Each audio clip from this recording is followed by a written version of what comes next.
Sabi ni Win Gatchalian at lahat ng kanyang mga taga-suporta, dahil daw siya ay kinilala ng Kamara, ng opisina ng Presidente, ng Land Bank, at pinapalakpakan at hinihiyawan daw nung pag siya ay ini-introduce at Senate President pro tempore. Ibig sabihin daw nito siya ay tinanggap na ng lahat. At siya na ngayon talaga ang totoong Senate President. Tama ba sila dito? Pag-usapan natin yan. Ito po muli si Attorney Mike Operario. Ngayon, full blast ang propaganda ng Malacanang upang itulak si Win Gatchalian na di umano ay totoong Senate President. Dahil nga daw yan, sabi ni Win Gatchalian, siya ay kinilala ng Office of the President, ng Kamara, at pati daw yung mga pirma doon sa bangko, siya na ang pumipirma, at yung may control siya nung USAA. Basically, sinasabi niya dito, I have operational control, therefore, I am the Senate President. Well, paano nagagawa ni Win Gatchalian na meron siyang operational control? Well, ang basihan lang naman po niya dyan na hindi po batas. Ang basihan po niya dyan ay yung kanilang pambubuli, yung paggigiit na siya ang tunang may control ng Senado sa pamamagitan ng pag-agaw ng kapangyarihan. Hindi po dahil meron siyang legal na basihan, kundi ito ay kanyang tahasang inagaw. Papaano niyang naisakatuparan ang pang-aagaw na ito? Well, unang-una dahil nga doon sa sinabi niyang may suporta siya ng Malacanang. Pag may suporta ng Malacanang, may suporta ng pulis, may suporta ng NBI, at presumably, we are yet to know, ito ay may suporta ng mga sundalo. Ang kailangan lamang naman sa pag-i-enforce ng isang adhikain o ng posisyon ay ang mga armas na naka-back up sa iyo. Kaya nung panahon ng martial law ni Ferdinand Marcos ay kanyang naipasara ang Senado, ang Kongreso, pwedeng ikulong kahit na sino. Lahat yan ay nagagawa nila only because they have full control of the police and the military. Kasi meron silang armas. At tayong mga sibilyan, wala niyan. At bawal nga yan. Kanya nga nagkaroon ng pagtaas noon ng sentimiento pabor sa kilusan, armadong kilusan ng New People's Army and Communist Party of the Philippines.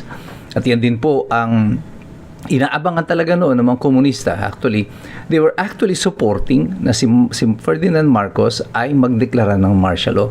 Kasi sa kanilang sapantaha, kapag nagdeklara ng martial law si Ferdinand Marcos, senior noon, ang mga tao ay mag-aaklas at lalapit lalo sa mga armadong pakikibaka na pinangungunahan noon ng mga NPA.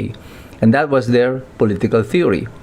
And up to now, ganun pa rin ang political theory ng mga NPA na lahat ng kaguluhan nito, yung pagpagigiit na ito ng Malacanang na gumamit ng armas para influence ang decision making ng mga tao at ng pulisiyang i-implementa.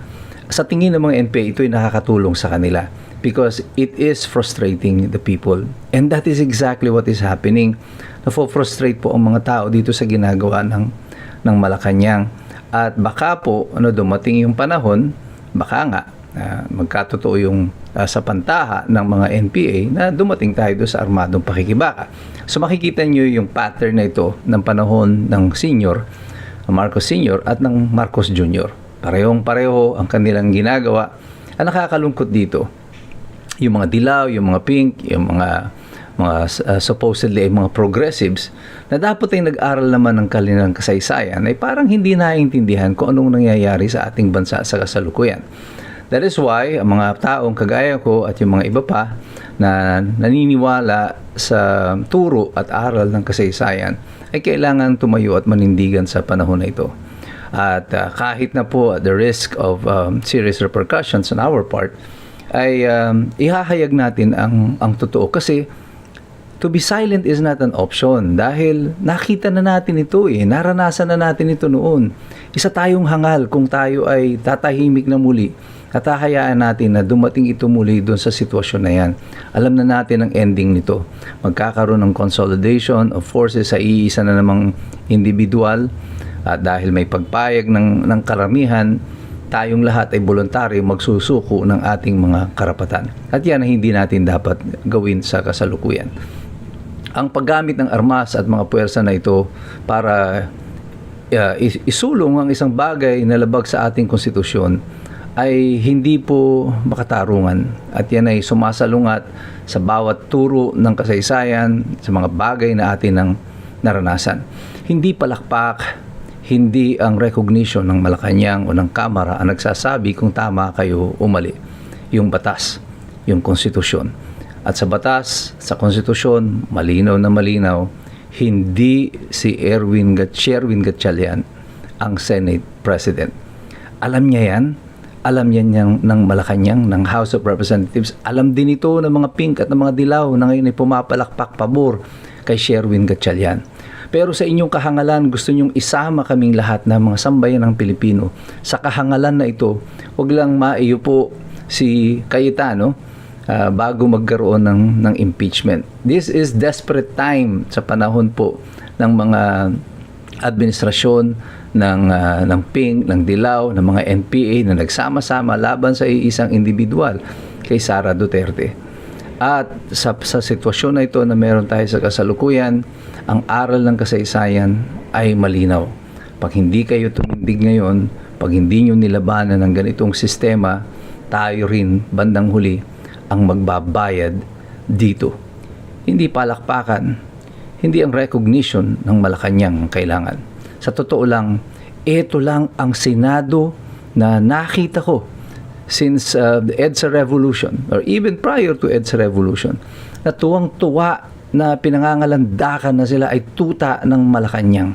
Itong BBM-12 na ito, nakakahiya kayo bilang mga senador. You are not doing your job. At tuwang-tuwa pa kayo sa inyong papel na mga lapdog na lang kayo ng Malacanang.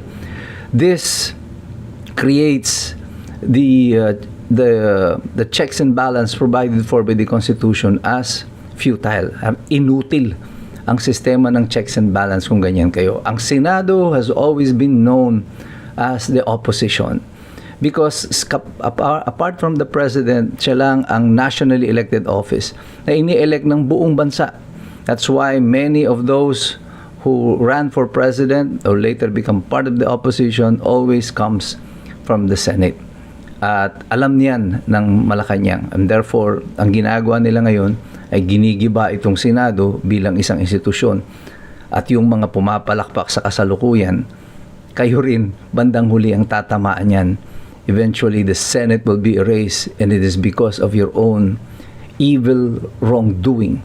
Yung pagkahilig ninyo sa pera at sa maleta, iyan ang magpuproduce ng demise ng ating bansa. The Constitution is clear. Ang batas ay malinaw.